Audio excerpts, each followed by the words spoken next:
My name is Antoine Vachon. I'm a composer and sound designer, audio director at Manavoid Entertainment.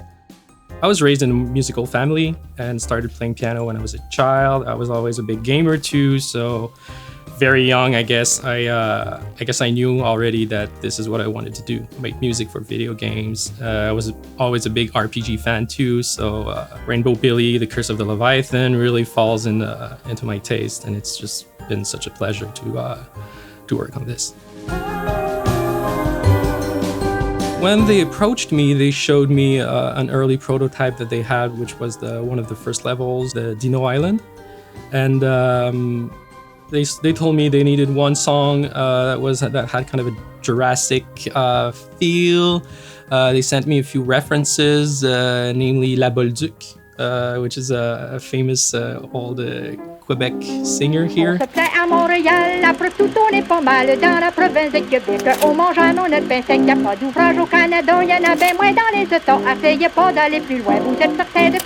Which is very unusual of a reference for a video game. Back then, the Rainbow Billy was named Steamboat Billy. It was kind of a different game, I guess.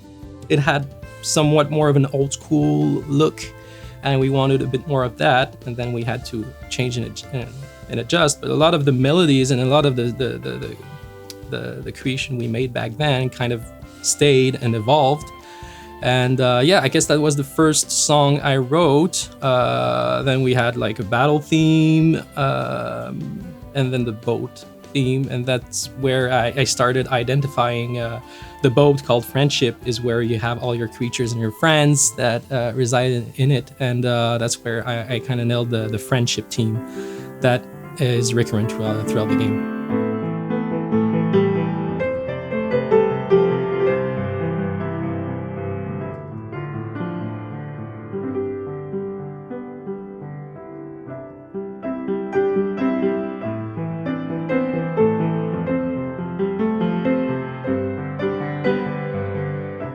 And as the art style developed to something more colorful, more polished, we decided to go with live musicians for a lot of the tracks.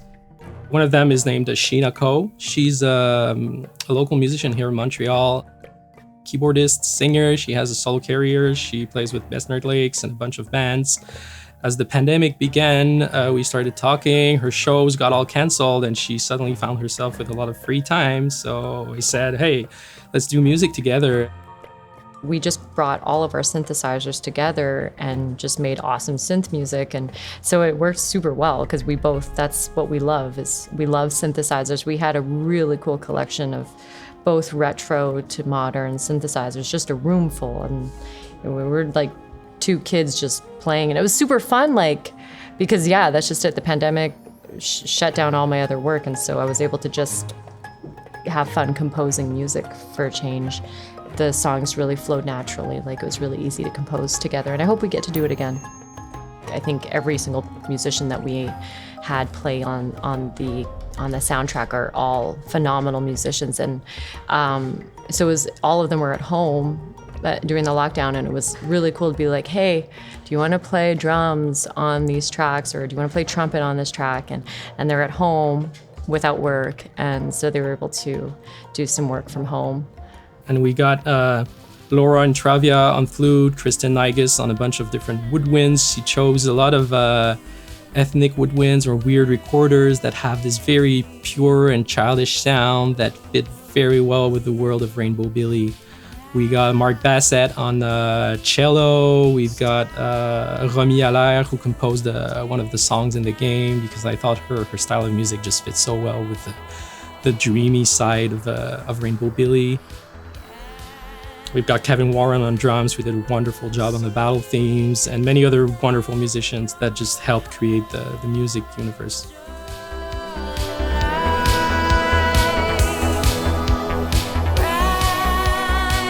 When I look at dynamic music in video games, I first try to identify the core mechanics in the game that I feel should dictate how the music evolves. You've got these different tracks that progress linearly, And then when different things happen, you change the instruments, you change the mix, you change the volumes of certain things, so that the melody and the flow of the music always keeps on going very naturally, but you've got a different kind of feel that comes in. There are two very distinct parts in the confrontations. There's the part where you talk with the creature, you try to befriend them, you try to understand them. And then when that's done, you got that part where you've got the QTEs, you've got a lot more rhythms. So the battle theme always keeps on playing the melody and being constant in that way. But when we switch between those two different parts of the gameplay, we've got a lot of different instruments coming in. We've got a lot more percussions, drums in the action part with the QTEs. Whereas when we're talking with the creatures, we've got a much calmer battle theme playing.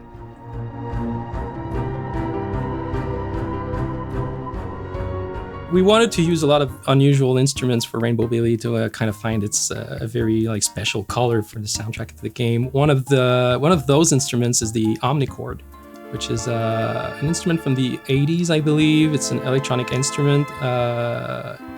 It has a very again, colorful sound that really matched the world of Rainbow Billy. It's something that I played a lot with, even for the sound design, for the jingles in the game. And I just used it a bit throughout the soundtrack, and it's been kind of the sound that unifies the whole thing.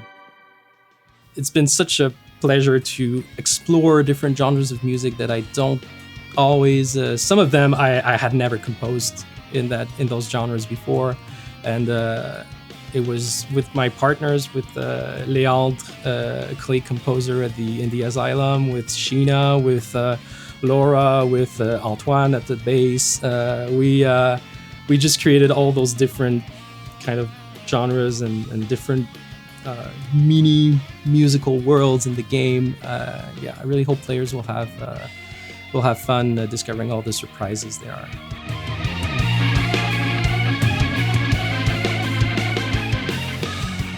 Well, I don't know. I feel like music has an ability to really create emotions and feelings. So I don't know. I just hope that it adds this extra element to playing the game, and that people just really enjoy the music in general. I guess I can talk for a lot of people just by saying that the last 2 years have been pretty rough. It's been a very strange time for everyone. And Rainbow Billy is a game that has a lot of positive values. It's very cheerful. It's very uplifting. And I really hope that people can feel that in the music, can feel that in the narrative, the art. It's a very colorful game. It's a very positive game. It's a game where you have to choose love to win. And I think that's a wonderful message that I really hope players will enjoy playing through that game.